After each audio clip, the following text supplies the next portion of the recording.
ensin bu bayraq. Hər dalğası bir şəhidin ruhudur. Vətən iman yerim, vətən inancım. Bu vətən savaşı xalqın ruhudur. Şuşa baş tacımız sizə Şuşanın tacını bəzəyən qızıl zərsiniz. 2780 şəhid bu xalqın dilində ta əzbərsiniz. 2783 şəhid aydın səmalardır, açıq alındı.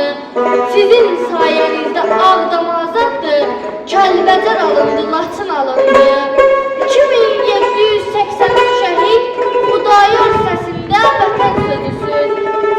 Qarabağ uğrunda təkcə şəhid yox, həm də Qarabağın artıq özüsüz.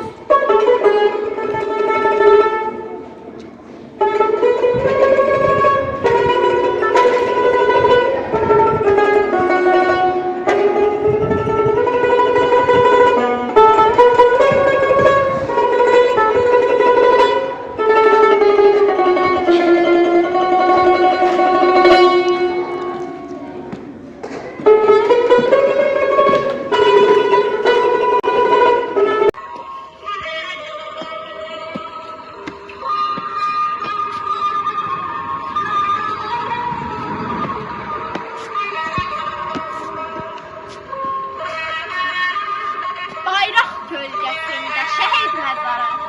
Bundan müqəddəsdir, tanımıram mən. Vurulsam, yıxılsam, yaram qan versə, durub savaşaram, tanı, uyan mən. Qansızdan yarandan öpürəm şəhid.